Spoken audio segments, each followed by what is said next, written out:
mercy and His grace. In the mansions bright and blessed, He'll prepare for us a place. When we all get to heaven, what a day of rejoicing that will be.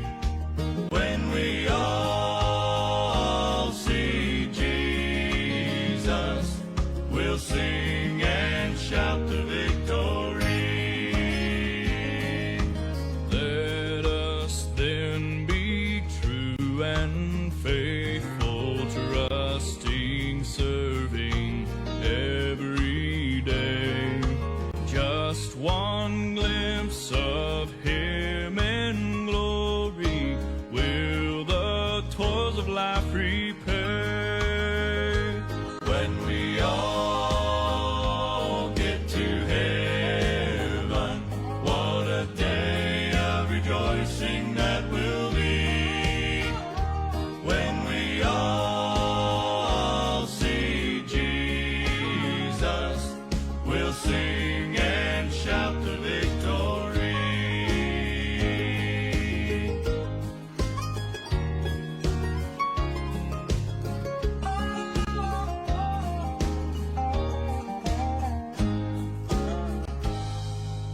Onward to the prize before us, soon His beauty we'll behold. Soon the pearly gates will open, we shall tread the streets of gold. When we all get to heaven, what a day of rejoicing that will be. When we all see Jesus, we'll sing and shout the victory. When we all see Jesus, we'll sing and shout the victory.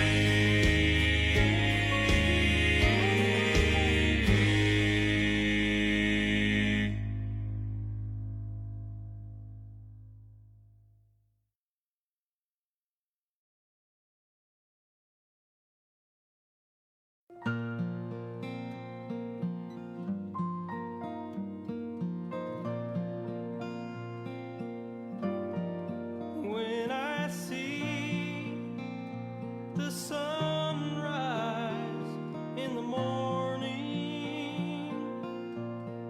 when I feel the wind blow across my face, and when I hear the sound of children playing, I know it's all part of God's amazing grace. And I believe there's a place called heaven. I believe in a place called Calvary. I believe in a man, his name is Jesus. And I believe that He gave His life for me.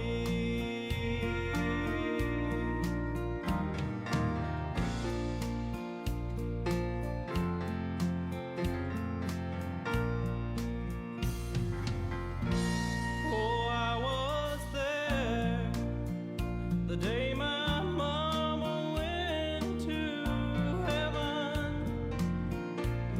I held her hand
he gave his life for me.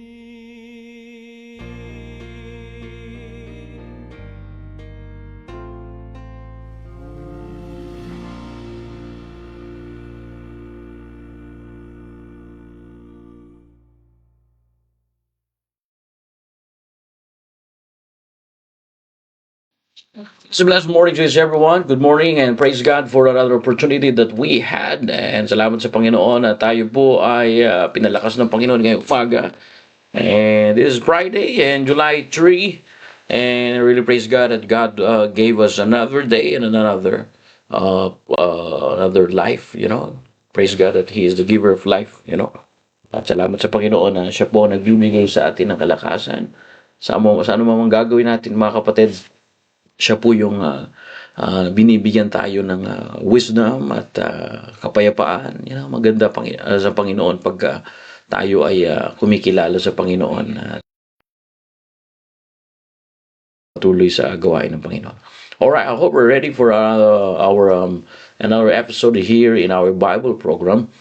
We talk about developing a strong faith to God, and I really praise God that God gave us another wisdom from the Word of God.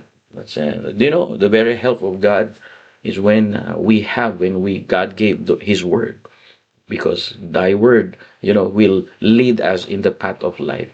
Yan ang gagawin ng Diyos pagka meron tayong salita ng Diyos. I hope tayo na po ay ready na. Magandang umaga muli dyan. Sa mga nandito na, magandang umaga, Brother Jobs. Sa aking wife, good morning sa inyo rin. Kay Brother Mac, good morning. Magandang umaga sa iyo, Brother Mac. All the way there in Perth.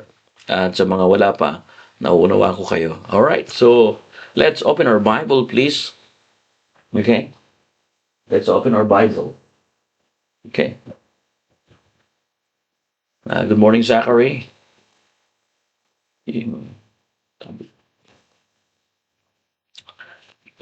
Turn with me, please, in First King chapter number 12. Let's read in verse number 20.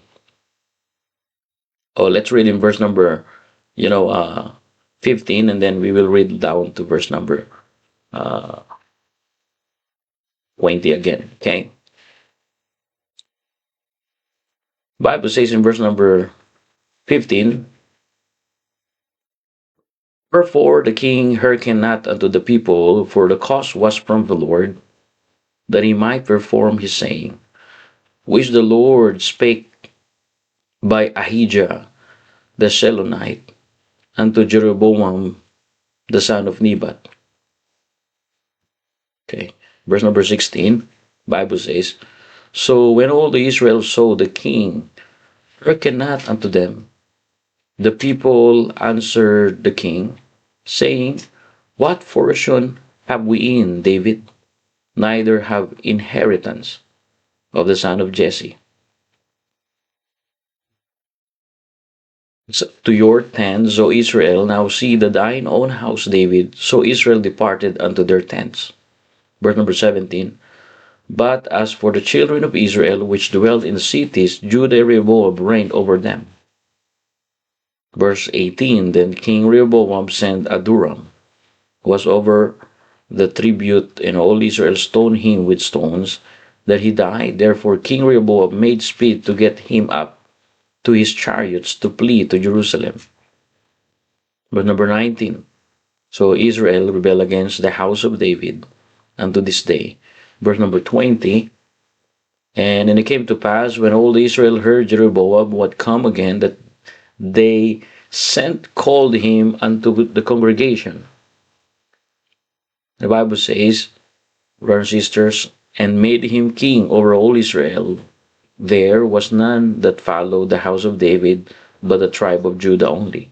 Verse 21, "And when Rehoboam was come to Jerusalem, he assembled all the house of Judah, with the tribe of Benjamin, 180,000 chosen men, which were warriors, to fight against the house of Israel, to bring the kingdom again to Rehoboam the son of Solomon." verse number 22. But the word of the Lord came to Shemaiah, the man of God, saying, Speak unto Rehoboam. Wow, I like this. And speak unto Rehoboam of the sons of Solomon, king of Judah, and all the house of Judah and Benjamin, and to remnants of the people. Verse 24. Thou saith the Lord, Ye shall not go up nor fight against your brethren, the children of Israel. Okay? So, you will find out here, another habit of uh, Rehoboam here, like what we talked about yesterday. And I believe the Lord will help us. Again, brethren, the main thing of our devotion this morning of Bible program, again, Bible program here in Human Morning is, additional feeding of the Word of God, and, additional, encouragement from the Word of God. So that's why I want you to understand this morning about building a habit with God. All right, chap. Do you understand that? Building a habit with God. Let us pray first. Tayo muna manalangin. Dear God, Father in heaven, thank you, Lord, for this morning. Thank you for walk of us this morning. Father, give us wisdom. And I pray, Lord, that, comfort and give us encouragement from your words. I'll try my best to share thy words. But without your Holy Spirit of God, without your guidance, without your comfort and convictions and convinces, we cannot receive thy word properly. So, Holy Spirit of God, pray for your people this morning. Forgive us our sins. This is our prayer in Jesus' name. Amen and amen. All right. Thank you very much, church. Again, we talk about developing a strong faith to God. And when we say faith, it should be biblical. To our viewer, first of all, what is biblical faith? Faith is the attitude, trusting God and trusting at His words. Okay? Faith don't care about the outcomes, but faith just trusts in God no matter the outcomes. The Bible says in book of Hebrews chapter 11 verse number 1, faith is the substance, which means, substance means foundation. So faith is the foundation that God will do His promise. Faith is the very foundation of our Christian life. All right? That's why I encourage everyone that faith is just like a muscle. The more you exercise it, the larger and it's stronger it becomes. I really praise God this morning that we have another episode in the book of Kings. Right here in the text, brothers and sisters, the Bible make it clear that God spake to the men of God. The Bible says, but, according to the word of God, but the word of God came unto Shemaiah, the man of God, saying.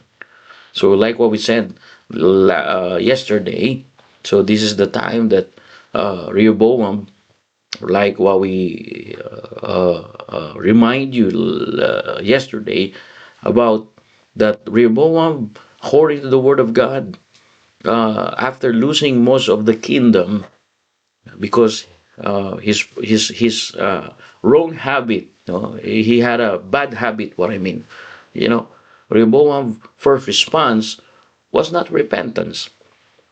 It was, the Bible says, habit of fighting.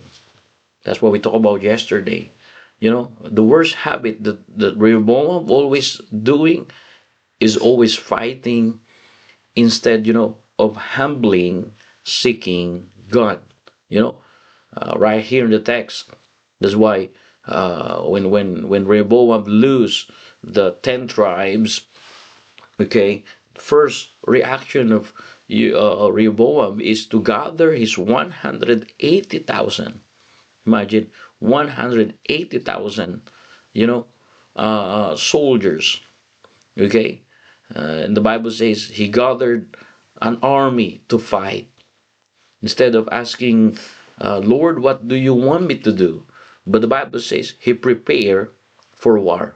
And brethren, this reveals, another dangerous habit in his life. One of the habit here that we can understand here, brothers and sisters, is the habit of fighting instead of repenting. Di ba? Nakita po natin, Rehoboam wanted to fight the people. Okay? But he never first dealt with the pride that caused the division. Remember, the reason there's a division here because of his habit also. His habit, like what we said last Monday and Tuesday and Thursday, Wednesday and Thursday, he had a habit of rejecting godly wise counsel. And now Rehoboam wanted to fight because that's also his habit, mga kapatid. Rehoboam wanted to fight the people, but never first dealt with the issues or pride that caused the division. So what does it mean, brethren? Okay? What we can learn here, mga kapatid? Brethren, like what I said yesterday, don't blame others, before examining your heart. The problem is not the others. The problem is our habit. My question this morning, what kind of habit that we have? Is that good habit or, bad habit? Sometimes we blame others, but the truth of the matter, brothers and sisters, we have the habit. Are you there? Amen? At nandito na ba kayo lahat? Magandang umaga muli. Nandito na po yung mga taga-Perth. Good morning, Nari Lulena. Sister Clarice, good morning. Ganun po kay Evangeline, Padre kay Ortiz. Good morning. Good morning sa iyo, Brother Janber. Good morning, Brother Samuel. Good morning. Last night, we have messages to each other. Thank God for that. At sa mga kapatiran po po na nandito. Good morning to my lovely wife, Crizel. Good morning. Alright. So, may kita po natin yan dito, mga kapatid. So, itong si Rehoboam, sabi ng Biblia, nais na Rehoboam na labanan ng mga tao. Ngunit, mapapansin muna natin na hindi niya muna hinarap ang kasalanang naidulot niya. Kasi ngayon ay naging habit niya. Pagka hindi niya nagawa yung gusto niya, ayan na, meron naman siyang habit. No? Di ba nangyayari din po sa atin yan, mga kapatid? Kaya nga, maganda yung sinasabi ng salita ng Diyos ngayon. Tinuturuan tayo ng salita ng Diyos ngayon kasi nasa habit na natin yan. Hanggat meron tayong habit na hindi maganda, for sure, mga kapatid, pagka hindi mo nasimulan ng tama talaga ang isang bagay, hindi tayo magtatapos ng tama. Yan ang mga natutunan ko po, ano? So, tandaan natin, marami tayong pinaniniwalaan, marami ring mga mananampalataya ang nilalabanan ng bunga ng kasalanan. Ngunit hindi ang ugat nito. Kaya kung mapapansin nyo, ang nilalabanan ni Rehoboam, as you can see here, the Word of God is simply saying here that Rehoboam fight the consequence of his decision or consequence of sin without dealing with the sin itself, without dealing with the root itself. Sometimes that's one of the bad habits that we had. Sometimes, not every time and not all believers, but sometimes some believers, fight the consequence of sin without dealing with the sin itself. Did you get that, church? Nakukuha niyo po ba?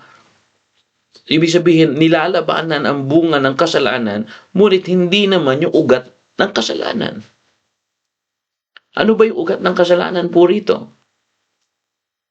Yung meron siyang habit. The root of sin here is Rehoboam have a bad habit. Imagine in the first 6 verses, he rejected the counsels. And the second habit that he had, he seek advice or counsel that agree in his desire. See, brethren, that's his habit.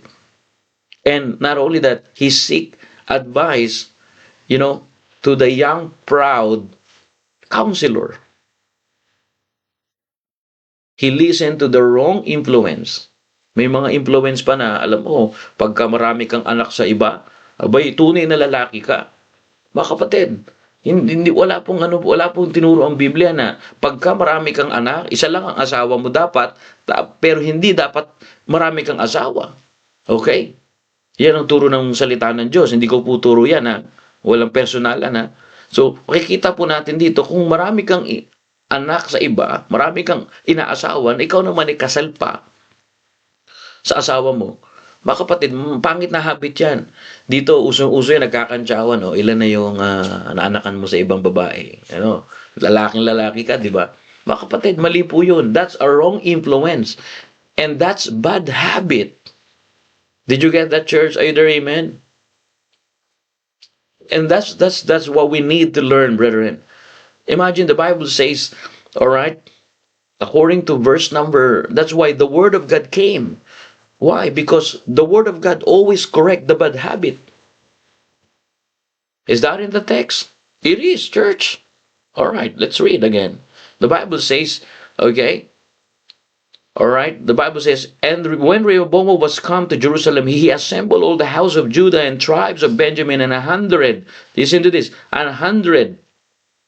You know, fourscore thousand chosen men, 180. It means, you know, to fight against against the house of Israel. Imagine, that's his habit. The habit of fighting instead of repenting.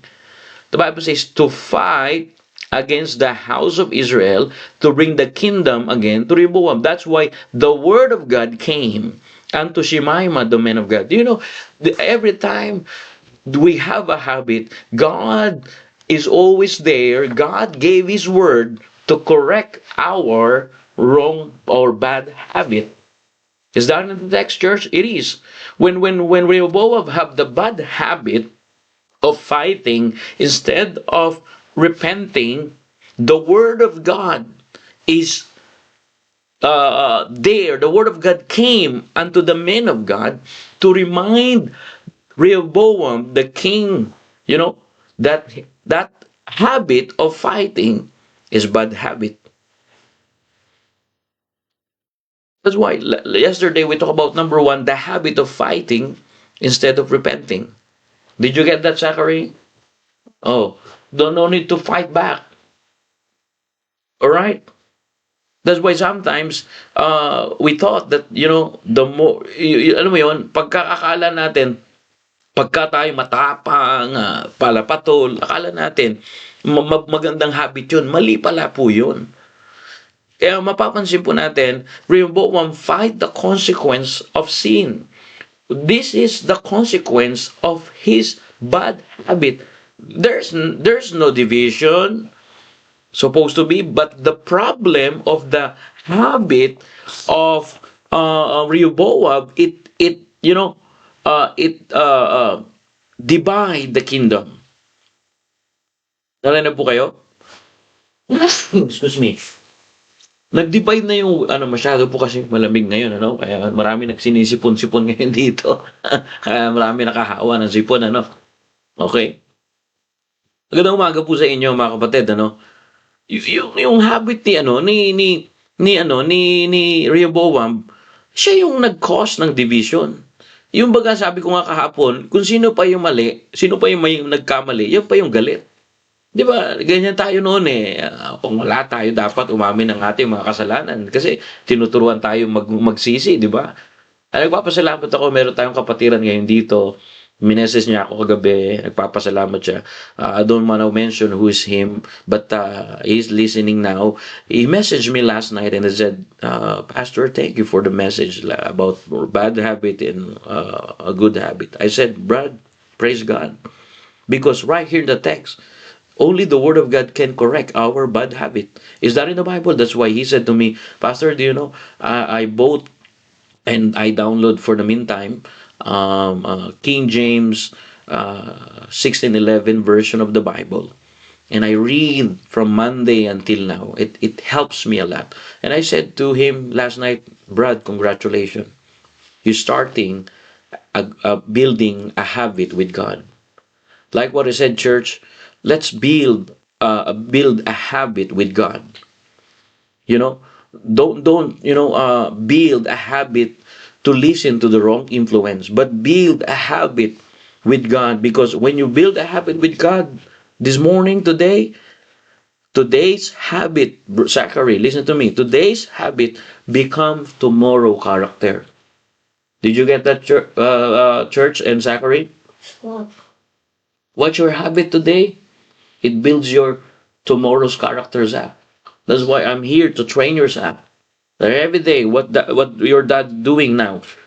The Word of God. The Word of God, always the Word of God, because it shapes our tomorrow's character. The more it develops, the more the Word of God is proclaimed, the Word of God that we had every morning, Zachary, it help us, and shape us and shape our character for tomorrow. So when we build a habit with God today, brethren, today's habit becomes tomorrow character. And tomorrow's character shapes your eternity, of service for Christ. See? So only the Word of God, correct, Rehoboam here. Is that in the text? Imagine, the Bible says, basahin natin. Sabi ng Biblia, okay, the habit of Rehoboam is the habit of fighting. The Bible says, verse 21, to fight against the house of Israel, to bring the kingdom again to Rehoboam, the son of Solomon. Verse 22, but the word of God came. We have a Bible verse in the screen that's already highlighted. See, but the word of God came unto Shemaiah. What does it mean? Brethren, listen, only the Word of God can correct our bad habits. That's why I encourage you, church, build the habit feeding on God's truth every day. Instead of, spending much time in social medias, why not to build the habit of feeding your soul? Nourish your soul. Either amen? Dapat napapalakas natin. Pagka meron tayong habit na madalas tayo nakababad sa telebisyon, mabalas tayo, yan ang magpipid sa atin. Yan ang magtuturo sa atin. Pero kung lagi tayong magpapapid ng salita ng Diyos, consistently, nag-build tayo ng habit na maganda, na pag tayo mag-isa, ang lagi lang natin kinakausap ang Diyos, meron tayong magandang fellowship. Alam mo yun, na, walang nakakaalam sa loob ng bahay mo, pero ikaw, meron kang ginagawa para sa Panginoon, meron kang fellowship na personal sa Panginoon na hindi alam ng nasa bahay mo. Yung ganun ba, mga kapatid, kung lahat tayo bilang membro dito sa simbahan, ganun tayo. Mga kapatid, yan yung habit na napakaganda. That's why I encourage you, build a habit of feeding God's truth instead of build a habit to fight like King Rehoboam. Alright? Let's build a habit of feeding on God's truth. That's why, like what I said last night, someone messaged me, one of the friend of Brother Will, messaged me. He said, thank you so much for this kind of topic. It helps me a lot. I said, bro, only the Word of God. The more you feed God's truth in your life, the more you're building a habit for Him. Because the Word of God always taught you, the Word of God always teach us to have great understanding. The Word of God teach us how to love the unlovable. The Word of God teach us how to understand people that sometimes we don't understand. The Word of God teach us how to, prolong our understanding or patience. Why? Because we have the habit that we feed the Word of God. Is that in the Word of God? It is. The Bible says, when Rehoboam have a habit of fighting, all right, instead of repenting. Verse 22, right here in the text, right here in the screen, the Bible says, but the word of God came unto Shemaiah, the man of God. So what does it mean? God, brethren, send a prophet, send a pen of God, and preach the word of God, preach His word to Rehoboam and the people of Judah and tribe of Benjamin. What is the preaching? Verse number 24. Okay, let's read. The Bible says in verse number 24, church, okay, thou saith the Lord, ye shall not go up nor fight against your brethren, Israel. Return every man in his house. So when the word of God came unto the prophet Shemaiah, the man of God, thou saith the Lord, that's the word, that's the command, ye shall not go up nor fight. So brethren, listen to this. Stop blaming others. Stop fighting one another. That's a bad habit. Ano po? Masama pong habit yan. Huwag makipag-away. Huwag makipag-asaran. Unawain. Thou save the Lord. That's the key there. Thou save the Lord. Sinasabi po ng Diyos, sinasabi ng Panginoon, ye shall not go up nor fighting against your brethren. What does it mean, church? The habit of Rehoboam is the habit of fighting instead of repenting. God said, Rehoboam, all right, nor fight against your brethren, but repent. Repent. Deal the consequence of sin through repentance. The cause of the division of the kingdom is not because of your strategy. The division of the kingdom because of sin. Sin, which means the habit or the bad habit that you reject the word of God, you listen to wrong influences, you seek counsels that agree with your desires. And Rehoboam received the word of God. Right here the text, thou sayest the Lord, ye shall not go up nor fight. Brother, how we can apply this in our Christian life? Instead of building a habit to fight, why not build the habit to repent? God said, return every man to his house. Repentance. Alright? Magsisi kayo. Okay? Manumbalik kayo sa mga tahanan ninyo. O itigil nyo na yung pakikipag-away ninyo. Kapatid, pagka nakakarinig kayo ng mga masasakit na salita, sige lang, huwag nyo nang patulan yan. Hindi yan magandang habit na maging palapatol. Pagka may narinig ka, nakasuntok ka, nasampal ka, okay lang ba yun? Okay, sige, iwas ka na lang at may panahon din ng Diyos para sa kanila. Darating din ang salita ng Diyos sa kanila. Kasi pagka pumatol tayo, na tayo naman ang gumawa na talaga, alam mo yun, ikaw na yung gumawa ng problema, ikaw pa yung papatol, magpadisiplina tayo sa salita ng Diyos.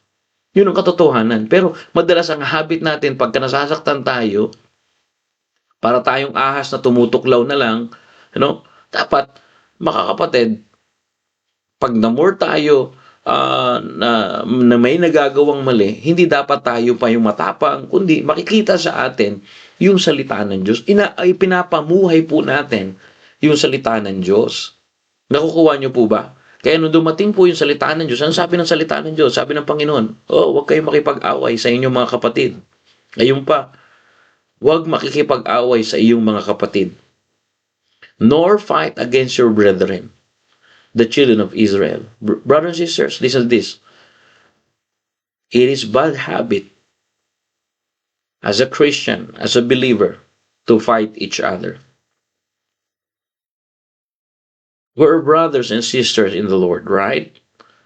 Magkakapatid tayo. Pangit yung nag-aaway-away.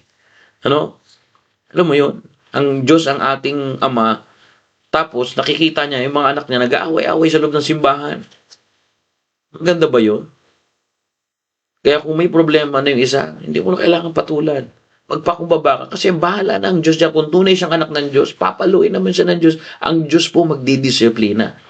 Ngayon lang, nakakatakot dun. Pagka ang kamay ng Diyos ang kumilos, mas nakakatakot yun. Sa ibang kamay ng Diyos, mga kapatid. So, like what I said, church, brothers and sisters, Rehoboam wanted to fight the people. That's the habit of Rehoboam, brothers and sisters. The habit of fighting. That's why I encourage you. Let's learn to repent. The habit of fighting of Rehoboam instead of repenting, because repentance solves problems that arguments never can. Yung pagsisisi ay kayang gawin ng hindi kayang gawin ng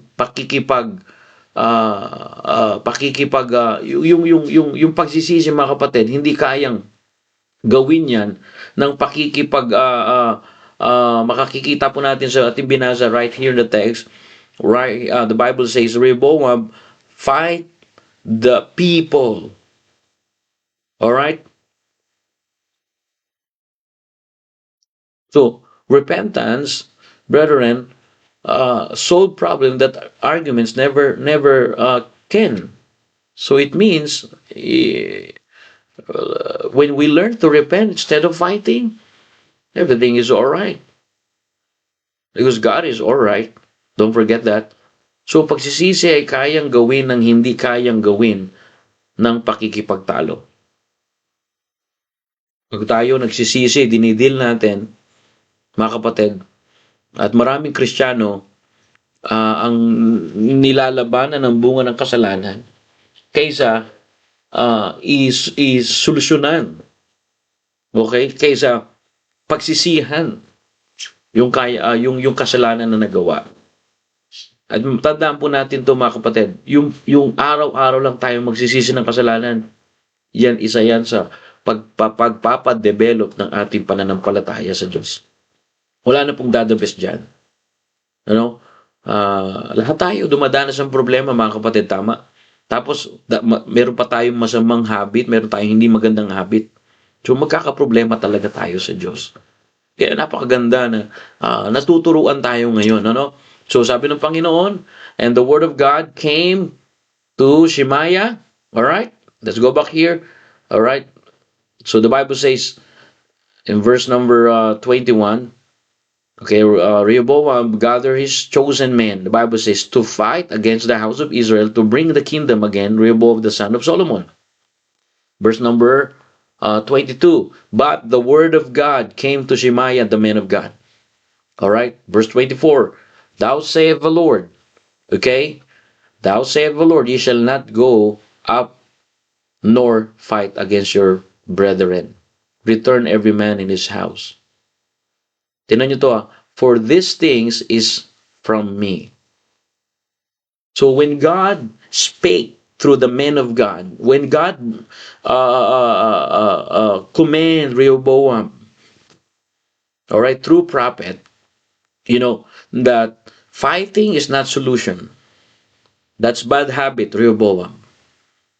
He said here, thou sayest the Lord, ye shall not go up nor fight against your brethren. Sabi ng Panginoon, wag kang, pangit na, pag-uugali, pangit na, makasanayan mo ikaw na ang mali, ikaw pa yung galit.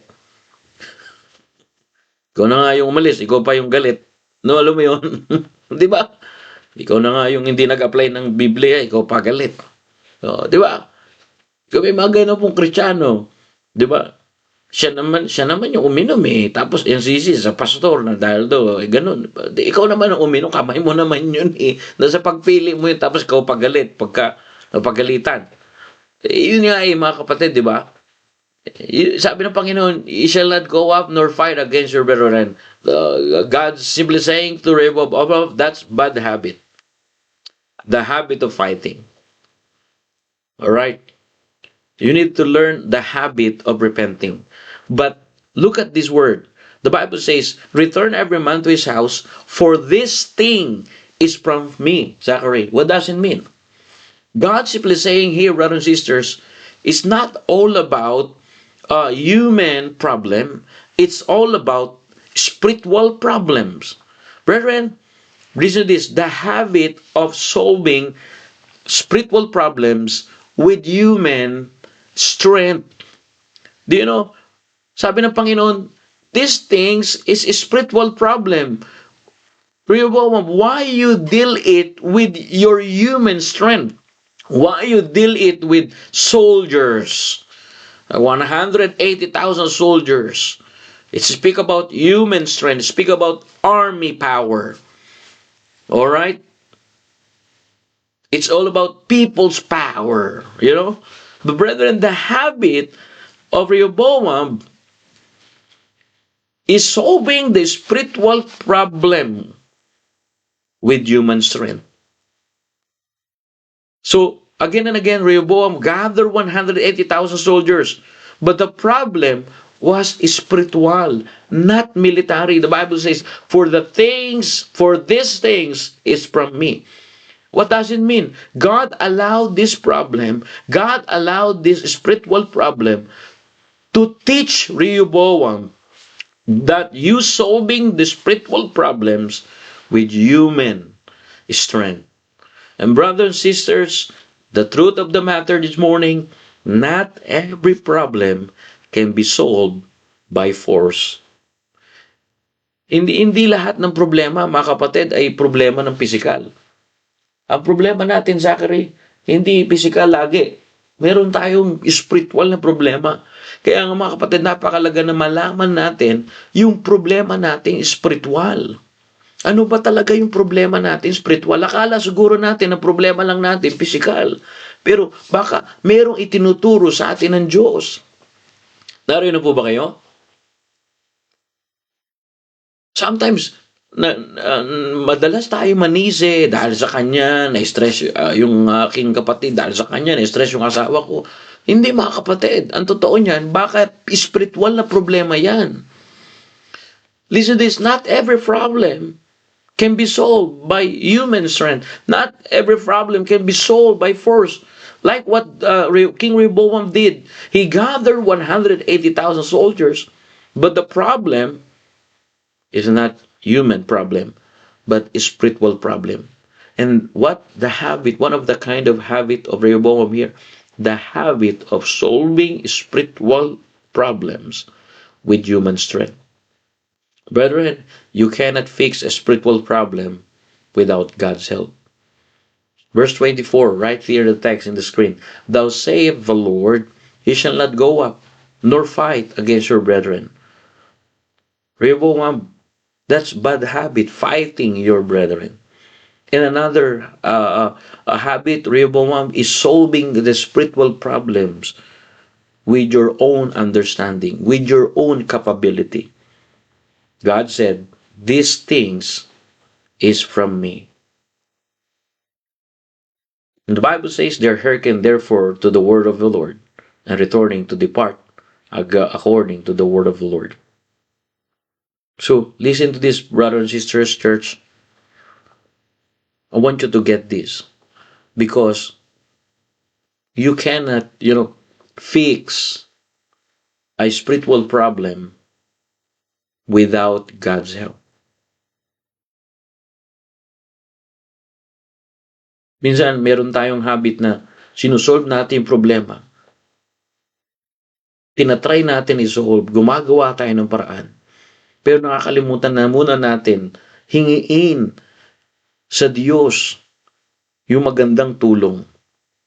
Mga kapatid, hindi malulutas ng espiritual na problema ng walang Diyos at walang tulong ng Diyos.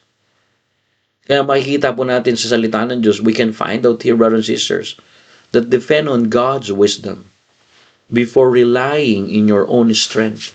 That's what happened to Rehoboam. He tried to solve the spiritual problem. God said, these things is from me. These things is about spiritual matters. It's not about physical matters, not about nation matters or politics matters. It's about the spiritual matters. And brethren, the problem sometimes is not about politics only, or it's not about bad government, but a habit of solving spiritual problems with human strength. Our problem in our nation is not only a physical problem, but a spiritual problem.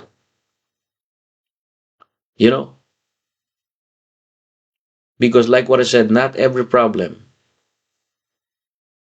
can be solved by force. Not every problem is physical problem.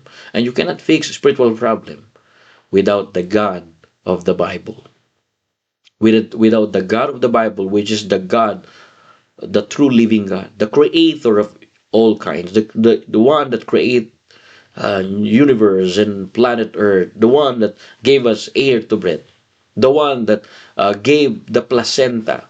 Yeah, yesterday we went to hospital together, Zachary and Rizal, and then when one of the nurses there checked and put a machine to check the baby inside of the womb of Rizal, she talked about placenta. All right, we know the placenta is the one that supply nutrients and water, everything that needs the need of the baby. But when I searched it, the placenta, I was shocked that how God is so great. Imagine, He created a barrier, between from mother and the baby.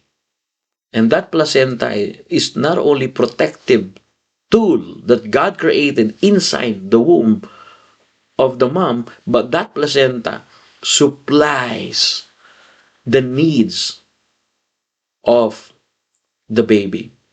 And I was shocked, brethren. I don't have experience in medical speaking or medicines, but later I will ask some of nurses here in our church. But I was encouraged. Imagine God created a placenta. That's why we're not came from animal. We're not came from Bing Bang, Boom Bang, Brother Zachariah. That's what you learn from schools right now. Hey, we came from a God that created us. Imagine. Sabi ko, pambihira, Sino gumawa nito? Paano nagawa ito?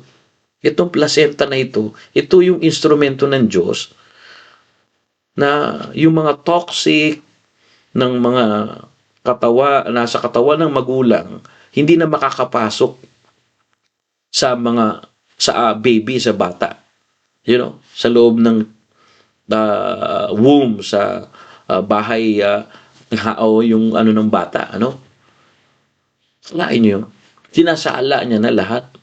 O anumang mikrobyo dyan, yung placenta na yan. Kung wala yung placenta na yan, mga kapatid, hindi makukuha ng bata yung pangangailangan. Alam nyo mga kapatid, ang tunay na problema talaga po natin, hindi lang yung wala tayong trabaho o may trabaho tayo. Yung pinaka-source talaga natin na ang nawawala talaga sa atin, na hindi natin binibigyan ng pansin, yung spiritual na buhay. Yun talagang nawawala. Kasi yun talaga ang source. Sabi ng Panginoon, ito mga bagay nito, ito ay spiritual na mga bagay. These things is from me. Imagine, without the placenta, how the baby grow, how the baby receive nutrients, and without toxics, without placenta is not only a barrier, it's like a filter one, brethren. And we can apply this in our lives, brethren. Without God's help, without God's wisdom, we cannot solve spiritual problem. Encourage your church. Because again and again, you cannot fix spiritual problem. God said to Rehoboam, these things is from me. It means these things is spiritual matters. You cannot fix a spiritual problem, Rehoboam, without my help. That's God simply saying in this verse. For these things, thou save the Lord. For these things is from me. This is all about spiritual matter.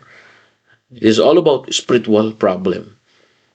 And Rehoboam, you have always a habit of solving spiritual problem by force. But Rehoboam, not every problem Rehoboam, can be solved by force.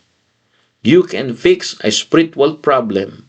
You cannot fix, Rehoboam, the spiritual problem that happening in your nation, Rehoboam, without God's help. Brothers and sisters, prayer is often more powerful than pressure because you learn to depend on God's wisdom before relying your own strength. Malamig ngayon mga kapatid, malamig. Alam niyo mga kapatid, yan ang ginagawa natin ngayon. Narino po kayo? Umaasa tayo sa sarili nating pangunawa. Ang problema talaga po natin na hindi kayang solusyon ng pangunawa o kakayanan ng isang tao. Kaya sabi ng Panginoon, hindi ito problema mo. Hindi to, ang akala mo problema mo ay yung mga pang tao lang. Hindi. Itong problema mo, Rehoboam, ay pang-spiritual. So, ang problema natin, mga kapatid, kaya tayo nagkaroon ng bad habit kasi po, meron tayong spiritual problem. Aminin natin yan. Alam mo yun, natutunan ko sa church, umamin ng kasalanan. The more ka nagtatago ng kasalanan, hindi ka pagpapalain dyan. So, nagtipon si Rehoboam ng 180,000 mandirigma, ngunit ang spiritual na problema ang tunay na naging dahilan. Kaya hindi lahat ng problema, mga kapatid, ay nalulutas sa ating physical na problema. Alright? I hope we get the one. Alright? This morning, stop resisting God's correction. That's bad habit. Zachary, stop resisting God's correction. Amen? That's bad habit. Listen to this. Stop also fighting circumstances God is using to shape your character, to mature you. You know?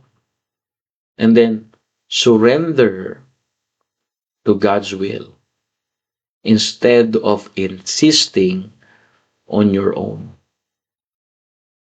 Huwag labanan ang pagtuturo ng salita ng Diyos. Huwag tagihan ang mga pagsubok na pinahintulutan ng Diyos at ginagamit ng Diyos upang palaguin tayo, humugin tayo. Bagkos, isuko po natin yung ating sarili o sariling kagustuhan sa kalooban po ng Diyos. Surrender to God's will instead of insisting on your own. What happened here? Number one, instead of building a habit for God, the Bible says, Rehoboam, his habit of fighting, his habit of solving spiritual problem. Number one, a habit of, fighting instead of repenting. A habit, of solving spiritual problem with his own strength, with human strength. But two things, that's bad habit. Last week we talked about his habit also to reject godly counsels. He also have a habit that, seeking advice, seeking counsel that agrees with his own desire. And he had also a habit that listening in wrong influences. And now he also a habit to fight instead of repenting, instead of dealing, the consequence of sin. Instead of, he first dealt with the pride that caused the division. The Bible says he fight the consequence of sin without dealing with the sin itself, without dealing with the root itself. And also, he had a habit of solving the spiritual problem with his own strength. God said, "Thou sayest the Lord, nor fight against your brethren, for these things is a spiritual matter." This problem is a spiritual problem. And you cannot fix spiritual problem, Rehoboam, without me. For these things is from me. That's why, church, like what I said, stop resisting God's correction now. Stop fighting the circumstances that God is using to mature you. Surrender to God's will, and peace comes when we submit to God's authority. Wag labanan. Wag tanggihan ang pagsubok na ginagamit niya upang palaguin tayo. Ng tunay na kapayapaan ay nasa pagsunod sa Diyos. Alright? Let's pray. Heavenly Father, thank you, O God, for this morning. Thank you for reminding your people this morning. Manamin sa langit, salamat sa inyong salita. Tinuruan niyo po kaming makilala ang mga laban na nais namin pong harapin, na hindi naman po talaga ito po ay mga physical na laban. Ito ay spiritual na laban. Na may mga labanan na hindi po namin kayang solusyonan, wala po kayo. Thank you for reminding us this morning. Bless your people, O God. Bless your children, O God. We pray that continue to bless each everyone. Pray to, instead of building a bad habit, from now and then we build good habit. Building good habit is building godly habit. Building a habit with you, O God. Thank you for reminding us that godliness is developed through daily fellowship with you. Forgive us for the times we have been busy learning about you while neglecting to spend time with you. That's why this morning, create in us a hunger for your word. Create in us a passion for prayer and a heart that delights in obeying you. Help us to build the godly habits that honors you every day. Strengthen us, O God. Strengthen the people of you, O Lord. When we grow weary, keep us faithful in the small discipline. Let our lives reflect the character of you, Lord. And thank you for helping us through thy words. Any sins that hinders our prayer, forgive us. Heal us, those people that in bed of sickness, give them food. Those people that don't have food, those that discourage, encourage them, Lord, and give them peace in their hearts. Thank you. We trust you, Lord. Forgive us our sin. In Jesus' name we pray. Amen and amen. Alrighty, thank you very much, church. And I hope we're excited. At salamat sa Panginoon na tayo pinagpala ngayon. Amen? Nagpala ba tayo ngayon, Zachary? Lali ka dito, say hi ka muna dito. Say hi muna, Zachary. Okay, walang pasok. O school holiday na. Say hi, Zachary. Say hi. Ano masabi mo, Zach? Nag-build ka ba ng habit? Yes. Yes ka ng yes eh. Alright, say hi to mga ano. Si Joshua nandiyan, no? Wala nang pasok si Joshua eh. Alright, thank you very much, church. Ma'am Flor, di pala si Ma'am Flor. Good morning. At sa mga kapatiran dyan, pagpalang umaga sa inyo. And all the glory belongs to God. And see you soon. Alright, see you tomorrow. See you this coming, see you next week. See you Monday. At, Brother Samuel, kita tayo sa Perth. Kita tayo sa church ngayong Sunday, 8:30 at 105 Dally Street, Belmont. Alrighty. Thank you so much, Brother Jobs. Thank you for listening. Hi, Isaac daw. Alright. And thank you very much, Ma'am Nanay Helen. Thank you sa mga kapatiran natin. God bless you all. Don't be depressed, ha? Tuloy-tuloy lang tayo sa panalangin. Okay, God bless you all. See you next week for another episode here in New Every Morning, developing a strong faith to God.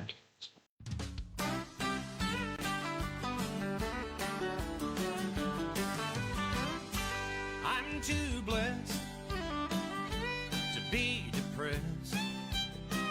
I'm living on love. I'm not buying on time.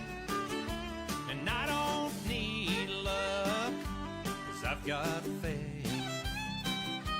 And I'm too blessed to be depressed, and I'm living on love. Now some folks say they can't make it through the day without a little something to help them on their way. Friend, let me tell you about Jesus, God's gift to man. He lifted my load and he saved my soul. Now I'm born again. Now I'm too blessed to be depressed. I'm living on love. I'm not buying on time.